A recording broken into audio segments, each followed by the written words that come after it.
नमस्कार, आप देख रहे हैं के न्यूज। मैं हूं आपके साथ सोनी चौहान। मुद्दे की बात में आपका स्वागत है। कन्नौज की घटना सामने आ रही है, जहां पर हिस्ट्री शीटर को गिरफ्तार करने गई पुलिस टीम पर हमले में घायल सिपाही की मौत हो गई है और कानपुर में इलाज कर रहे सिपाही की इलाज के दौरान मृत्यु हो गई। दरअसल कन्नौज पुलिस की टीम विशुनगढ़ थाना क्षेत्र के धरणीधीरपुर नगरिया गांव में हिस्ट्री शीटर गिरफ्तारी के लिए पहुंची हुई थी और इसी दौरान पुलिस टीम पर हिस्ट्री शीटर ने फायरिंग कर दी। इस हमले में विशुनगढ़ थाने का सिपाही सचिन राठी गोली लगने से गंभीर रूप से घायल हो गया है। इसे इलाज के लिए कानपुर भेजा गया और इस घटना के करीब 3 घंटे बाद पुलिस से मुठभेड़ में हिस्ट्री शीटर और उसका बेटा भी घायल हुआ। पुलिस ने हिस्ट्री शीटर की पूर्व प्रधान पत्नी को गिरफ्तार कर लिया है और मौके पर पुलिस की टीम की तैनाती की गई है। एसपी अमित कुमार आनंद ने इस घटना के संबंध में बताया है कि विशुनगढ़ थाना क्षेत्र के गांव धरणीधीरपुर नगरिया निवासी अशोक उर्फ मनुआ उर्फ मुन्ना पुत्र राम नरेश यादव के खिलाफ साल 2009 में छिबरामऊ कोतवाली में एनडीपीएस एक्ट के तहत केस दर्ज किया गया था और अब आरोपी फरार चल रहा था। जमानत के बाद और कोर्ट की ओर से जारी वारंट के आधार पर सोमवार की शाम करीब 5 बजे छिबरामऊ कोतवाली जितेंद्र सिंह और विशुनगढ़ थाना अध्यक्ष पारुल चौधरी पुलिस टीम के साथ आरोपी की गिरफ्तारी के लिए गांव पहुंचे और आरोपी ने पुलिस को घर के पास देखते ही फायरिंग शुरू कर दी। फायरिंग शुरू होते ही पुलिस ने मोर्चा संभाला। पुलिस को आरोपियों ने इस दौरान भटकाने का भी प्रयास किया। सिपाही को पहले छिबरामऊ के 100 शैय्या अस्पताल ले जाया गया और नाजुक हालत देखते हुए कानपुर के लिए रेफर कर दिया गया था। अंधेरा होने पर आरोपी अशोक अपनी पत्नी श्यामा देवी और बेटे अभय यादव उर्फ टिंकू के साथ फायरिंग करते हुए भागने का प्रयास करने लगा।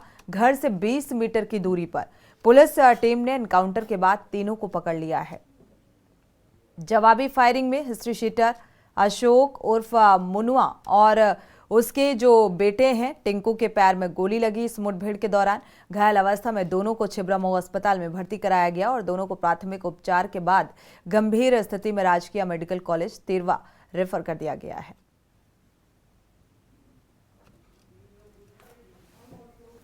एक अपराधी अशोक जो थाना विशुनगढ़ धरणीधरपुर नगरिया ग्राम का रहने वाला है, इसके विरुद्ध माननीय न्यायालय द्वारा नॉन अवेलेबल वारंट जारी है। इसके विरुद्ध हत्या, लूट, डकैती, गैंगस्टर एक्ट के 20 से अधिक मुकदमे पंजीकृत थे। ये थाने का हिस्ट्री शीटर भी है।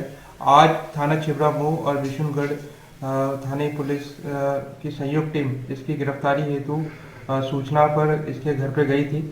जब पुलिस इसके घर पे पहुंची तो उसने पुलिस टीम पर फायर कर दिया, जिसमें थाना विशुनगढ़ के आरक्षी सचिन राठी को पैर में गोली लगी। सचिन राठी को तुरंत उपचार हेतु हायर सेंटर कानपुर के लिए भेजा गया है, जहां पे उनकी स्थिति स्टेबल है। और ये लोग पुलिस पे फायर करके अपने घर के अंदर चले गए और पुलिस पे लगातार फायरिंग इनके द्वारा की गई। अन्य थानों को भी सूचित करके तुरंत पुलिस बल को इनकी घर की घेराबंदी के लिए बुलाया गया।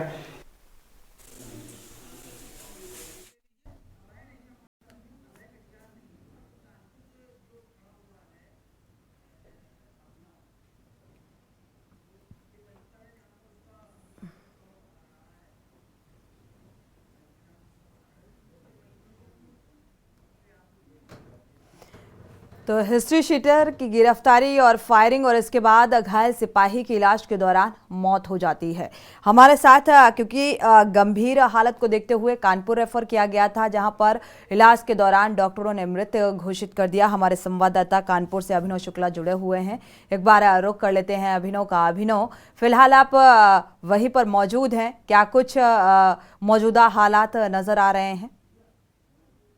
देखिए, बिल्कुल जिस तरीके से कल ये जो घटना कन्नौज में घटी है, उसके बाद फिर उसको कानपुर रेफर किया गया था। वहाँ पे पहले सीएचसी में उसको जो घायल सिपाही था उसको एडमिट कराया गया और उसके बाद वहाँ से उसको कानपुर रेफर किया गया। कानपुर के रीजेंसी हॉस्पिटल में उसको लाया गया, जहाँ पर इलाज के दौरान देर रात सिपाही की मौत हो जाती है और सिपाही को अब पोस्टमार्टम के लिए लाया गया है। यहाँ पर हम दिखाना चाहेंगे किस तरीके से यहाँ पर पोस्टमार्टम के बाहर हम लोग खड़े हुए हैं और पोस्टमार्टम जो है उसका शुरू हो चुका है और दिखाना चाहेंगे किस तरीके से यहाँ पुलिस की टीमें जो है वो चाहे कन्नौज की बात करें, चाहे कानपुर की पुलिस फोर्स की बात करें, यहाँ पे लगातार यहाँ पे आई हुई है, पहुंची हुई है पुलिस की टीमें और यहाँ पर जो अंदर इलाज चल रहा है, अधिकारी है यहाँ पर देखते मैडम और सभी यहाँ पे मौजूद है। उस सिपाही का जब कब इस सिपाही को बाहर, ये सिपाही जो है वो बाहर आएगा, वहाँ से जब पोस्टमार्टम होकर निकलेगा उसका शव को यहाँ से ले जाया जाएगा। लेकिन पुलिस की जो टीमें हैं वो यहाँ पे बिल्कुल मौजूद है, लगातार यहाँ पे इस समय बनी हुई है। जी बिल्कुल, देखा जाए तो सचिन राठी जो हैं वो हिस्ट्री शीटर की का निशाना बने और इस मुठभेड़ के दौरान मौत हो जाती है, इलाज के दौरान मृत घोषित कर दिया जाता है। तो इससे अब क्या कहा जाए, क्योंकि ये तस्वीर जो है कई सवाल भी खड़े कर रही है कि अब क्या इन अपराधियों से, इन हिस्ट्री शीटर से जो खाकी है वो भी अब महफूज नहीं है, ये कहा जा सकता है। हमारे साथ सपा प्रवक्ता विवेक पांडे जी भी जुड़ चुके हैं। स्वागत है आपका इस चर्चा में शामिल होने के लिए। राजेश द्विवेदी बीजेपी नेता हमारे साथ जुड़ चुके हैं, आपका भी बहुत बहुत स्वागत इस चर्चा में शामिल होने के लिए। और महेश चंद्रा द्विवेदी भी जुड़े हुए हैं, डीजीपी हैं, आपका भी बहुत बहुत स्वागत इस चर्चा में शामिल होने के लिए। सबसे पहले महेश चंद्रा जी आपका रुख करेंगे। अगर देखा जाए ये जो पूरा घटनाक्रम सामने आ रहा है कि क्योंकि हिस्ट्री शीटर है, नामी अपराधी था और इसी दौरान पुलिस वहां पर पहुंचती है पकड़ने के लिए और जैसे ही खाकी को वर्दीधारियों को ये हिस्ट्री शीटर देखता है और फायरिंग शुरू कर देता है। क्या कुछ देख पा रहे हैं, समझ पा रहे हैं इस घटना से?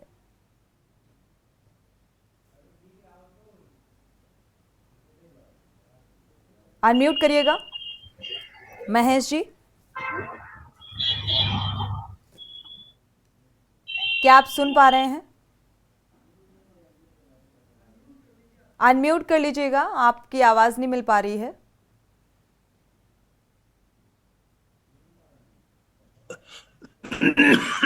अब आ रही है आवाज? जी सुन पा रहे हैं जी। म्यूट किया, आई आवाज?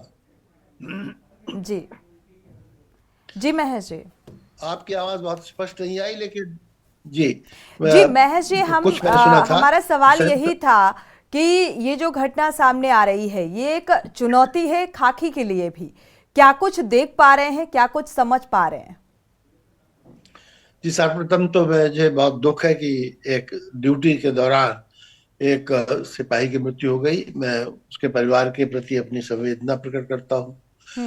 अब ये घटना जो हुई है इसके पूरे सर्कमस्टेंसेस क्या थे, क्या किसी प्रकार की लापरवाही हुई पुलिस के साथ, पुलिस द्वारा या पुलिस जनों द्वारा, ये तो अलग से की बात है। परंतु ये स्पष्ट है कि ये बड़ा हिस्ट्री शीटर था, जैसा कि अभी एक पुलिस अफसर बता रहा था कि ये हत्या, लूट, डकैती आदि मामलों में रह चुका है। तो ऐसी स्थिति में बहुत ही संभल के पुलिस को जाना चाहिए, बहुत ही सब तरह के प्रबंध करके जाना चाहिए जिससे कि पुलिस पर बच सके। परंतु फिर भी हम जानते हैं कि हम कोविड से बचने के लिए लाख प्रयत्न करें फिर भी लोग चपेट में आ ही जाते थे। तो कोई ऐसी बहुत मतलब ऐसी संभावना तो रहती है पुलिस की ड्यूटी में, और पहले भी ऐसी घटनाएं हो चुकी हैं। तो मैं बहुत ही जो जिसकी मृत्यु हुई है उसके प्रति श्रद्धा भी प्रकट करता हूँ और बहुत ही उसके परिवार के लिए संवेदना प्रकट करता हूँ।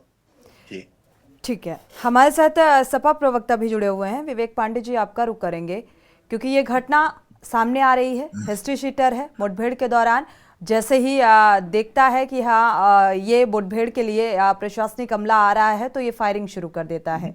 एक बड़ी चुनौती प्रशासनिक अमले के सामने। और क्या प्रशासनिक अमला या खाकी हमारी इतनी तैयार नहीं थी कि इस तरीके से मुठभेड़ होती है और मृत्यु हो जाती है? अनम्यूट करिएगा विवेक जी। ओके, मेरी आवाज आ रही होगी? जी सुन पा रहे। सोनी जी, बहुत ही दुखद घटना है और इस घटना पे केवल संवेदना व्यक्त कर करके पल्ला झाड़ लेने से मुझे नहीं लगता कि कोई समाधान निकल रहा है।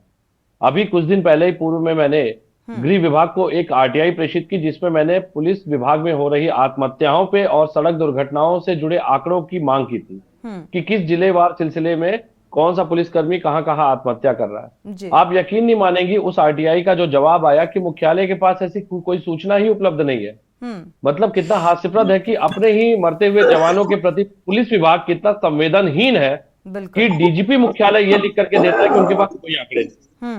तो सबसे पहले तो एक गैर जिम्मेदारी की भावना जो पुलिस विभाग है, मुझे लगता है कि वो केवल राम भरोसे चल रहा है। दूसरी बात पे आऊंगा, जब भी आप किसी ऑपरेशनल ग्राउंड में जाते हैं, जब भी आप मुझे जहां तक पता है कि वारंट तामील कराने गए थे, और बिल्कुल। वारंट तामील कराने गए थे और उस कंडीशन में ये घटना घटी है।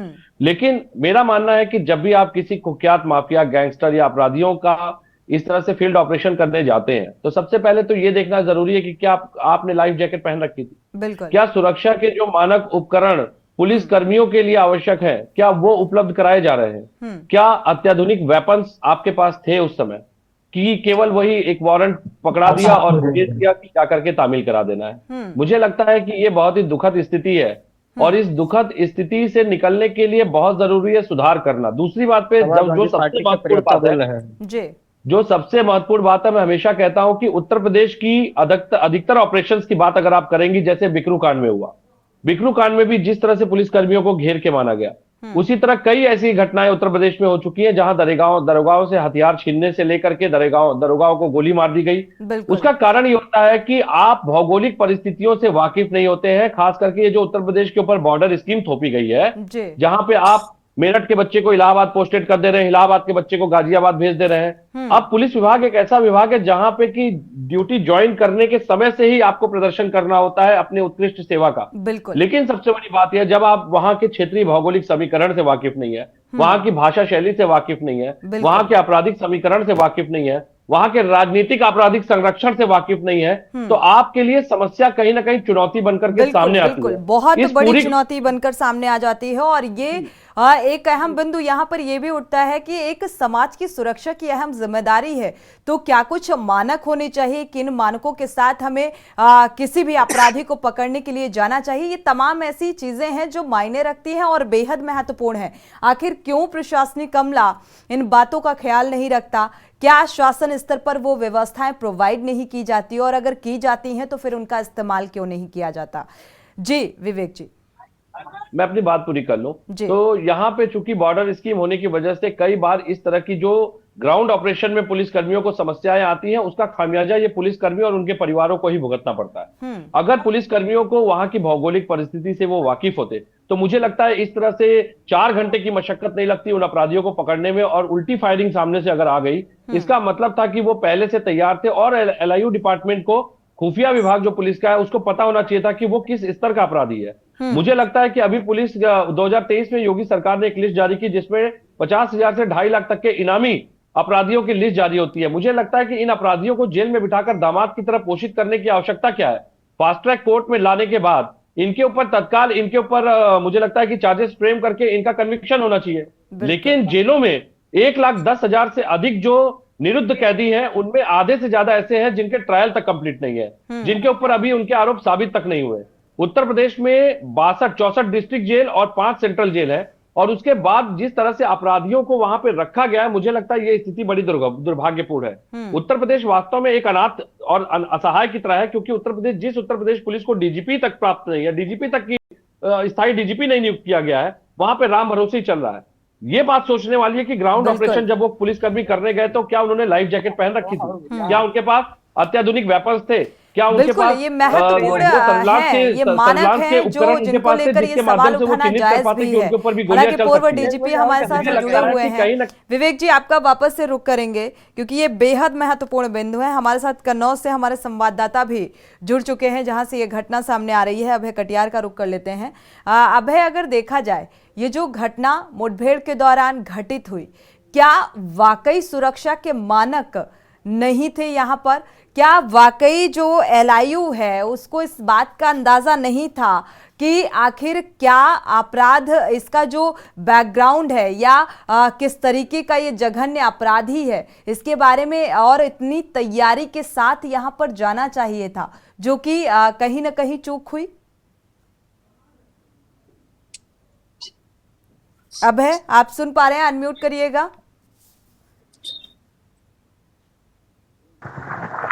जी बिल्कुल, आवाज आ रही है? जी सुन पा रहे हैं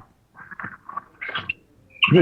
आपको बता दें कि ये जो ये घटना बादल है। और आपको बता दें कि ये इस घटना में पुलिस की साफ साफ कमी नजर आ रही है, क्योंकि पुलिस जब भी किसी अपराधी को पकड़ने जाती है तो सुरक्षा के पुख्ता इंतजाम नहीं ले जाती, जबकि कन्नौज के जो पुलिस कप्तान है वो बराबर कहते हैं, वो बराबर हर मीटिंग में बात कहते हैं कि जब भी किसी अपराधी को पकड़ने जाते हैं तो आप अपनी सुरक्षा व्यवस्था करके जाएं। ठीक है, हमारे साथ बीजेपी प्रवक्ता भी जुड़ चुके हैं, राजेश द्विवेदी जी। राजेश जी, आपका रुख करेंगे। ये जो घटनाक्रम कन्नौज से सामने आ रहा है, आप देख पा रहे हैं, सुन पा रहे हैं, जिसको लेकर हम चर्चा कर रहे हैं, यहाँ पर अब वर्दीधारियों से ज्यादा या जिसके ऊपर समाज की सुरक्षा की जिम्मेदारी है, उनसे ज्यादा अब जो अपराधी हैं वो सतर्क हो गए हैं। और ये घटना ये बात बता रही है कि जिस सतर्कता के साथ, जिन सुरक्षा मानकों के साथ इनको जाना चाहिए था और मुठभेड़ करनी चाहिए थी, वो अब ज्यादा अलर्ट नजर आ रहे हैं अपराधी। ऐसा क्यों?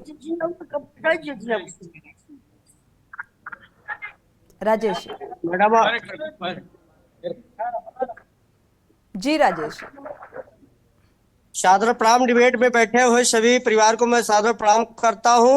और मैडम, आपसे मैं कहना चाहता हूं कि जिस प्रकार से समाजवादी पार्टी के प्रवक्ता जो है अभी विवेक पांडे जी जो है कह रहे थे कि पूज्य योगी जी के सरकार में जो है क्या क्या घटनाएं हो रही, मैं याद दिलाना चाहता हूं कि माननीय जब अखिलेश यादव जी की सरकार थी तो अखिलेश यादव की सरकार में जो है जिस प्रकार से अपराधी पनप रहे थे और गुंडा माफिया सड़कों पे घूम रहे थे, आज उत्तर प्रदेश की सरकार पूज्य योगी जी की सरकार आने के पश्चात में आज जो भी गुंडा माफिया है वो धराशायी या तो करेंगे। हमारे संवाददाता अभिनव शुक्ला कुछ कहना चाह रहे हैं। अभिनव से वो मुठभेड़ में मारे जाते हैं। जहां तक आपने कानपुर की घटना के बारे में संदर्भित किया तो निश्चित है वहां कोई ना कोई कमी रही और निश्चित है पुलिस परिवार वहां मजबूती से होकर के उस अपराधी को पकड़ने के लिए नहीं गया था।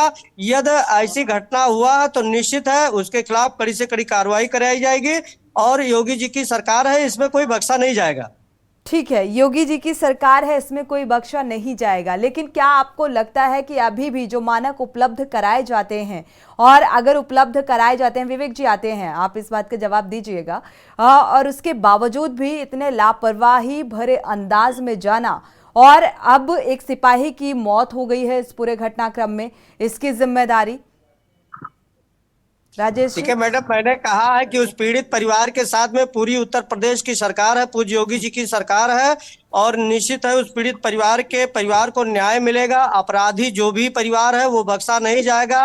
वो कहीं भी होगा, उत्तर प्रदेश की सीमा पे हो या कहीं भी हो, तो निश्चित हो उसको पकड़ करके उसके खिलाफ कड़ी से कड़ी कार्रवाई होगी और वो अपराधी या तो फिर जो है जेल में जाएगा और ये जेल से बाहर रहेगा तो वो भगवान के पास जाएगा। वो तो बात की बात है ना, अभी तो एक सिपाही की जान चली गई। विवेक जी, आप कुछ कहना चाह रहे हैं?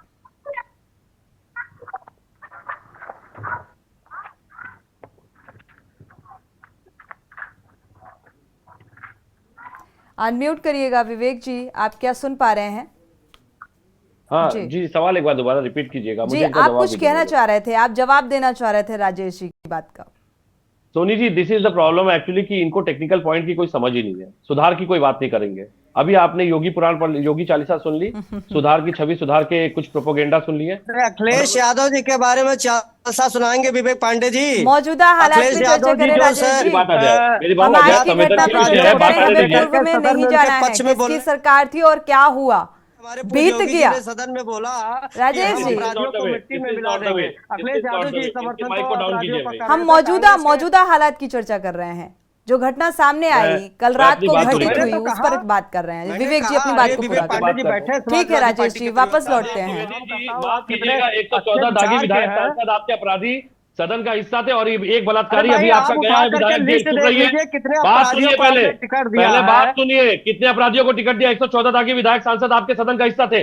मोदी मंत्रिमंडल में ये अलग टॉपिक है, हम इस पर बात ही नहीं कर रहे हैं। राजेश जी प्लीज, राजेश जी पार्टी की सरकार थी मंत्री गौरी नहीं नाम है की जो जब से। छात्रा थी वो 5 स्कूल में करोड़ पढ़े रुपए भी नकदी गई नहीं थे, है उसके जब से। बाद अभी में का मत कौन सा वहाँ पता नहीं है। अपराधियों ने घेर करके उसके साथ में आप बेइज्जत किया, उसके जैसे बाद गैर में उसके जिम्मेदार लोग परिवार बैठ को करके बाकायदा मेरी पेट्रोल बात डाल आने करके दीजिए। फूंक दिया दिस था। इज नॉट द आप वे टू उस डिबेट। घटना का जिक्र नहीं राजेश करेंगे। जी, राजेश उत्तर जी, प्रदेश की आप सरकार में बदतमीजी कर राजेश रहे जी, हैं। यहाँ तो आप अपने सुनिए, लोगों के यहाँ बीच तो में- बात सुन आप सकते अपने हैं लोगों ना। के बीच में बैठे बदतमीजी कर रहे हैं, पहले बात आने दीजिए। ठीक है 10 बार बोला डिबेट इस तरह से नहीं होती है। विवेक जी, अपनी बात को यहाँ पूरा पे करिए। एक सिपाही शहीद हो गया है और आप उस पर बैठ करके योगी जी की छवि सुधार कर रहे हैं, पूर्ववर्ती सरकारों की बात कर रहे हैं।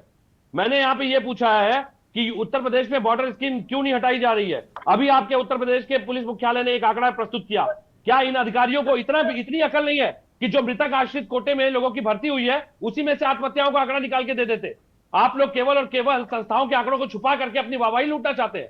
आज वो पुलिसकर्मी जो फील्ड में गया था, जिसकी सचिन राठी जिसकी मृत्यु हुई है, करवाइए ना कार्रवाई उस परिवार के ऊपर जो अपराधी था, उसके परिवार की संपत्ति को अपराधियों कुर्क के करके खिलाफ कार्रवाई सचिन राठी हो के ऊपर रही करवाइए। है। आप बात ही आने लोग दीजिए पहले, व्यवस्था दे रहे हैं बात आने विवेक पांडे जी। दीजिए, बात आने दीजिए पहले। मैंने कहा बात आने दीजिए पहले, आप अपनी बात रखिएगा अपने टर्न में।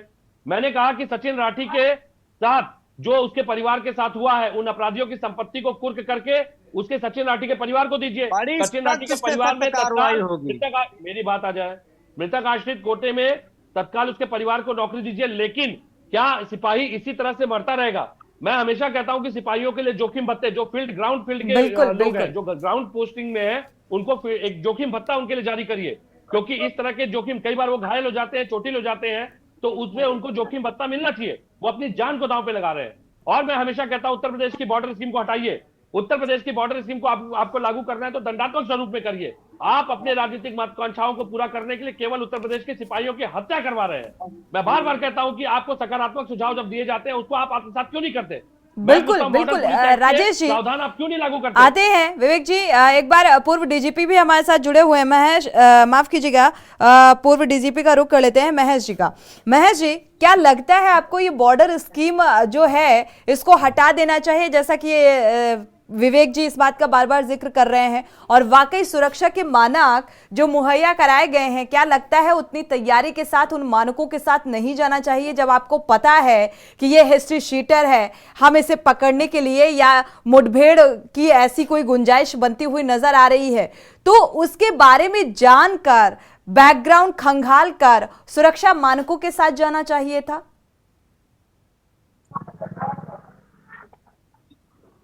अनम्यूट करिएगा।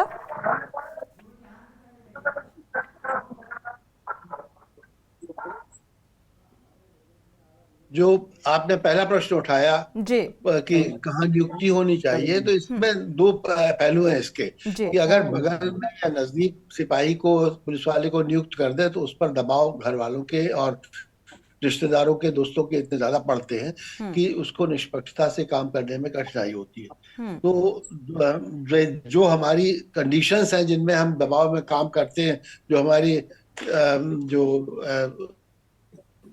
संस्कार हैं उसके हिसाब से, तो हमारी समझ तो दूर रखना ही ठीक है। कुछ कठिनाई अवश्य है उससे, लेकिन साथ ही साथ ये भी है निष्पक्षता अगर ज्यादा कंपेरेटिवली मिल सकती है अगर दूर रखें। दूसरी बात जो कही गई, देखिए उस विषय में कोई अभी जांच ही नहीं हुई कोई कि ठीक है महेश जी, वापसी करेंगे, एक बार वापसी करेंगे चर्चा में। एक बार रुक कर लेते हैं लखनऊ का। तो फिलहाल मुद्दे की बात में वापस लौटते हैं, क्योंकि इसके बाद लखनऊ का रुख करेंगे।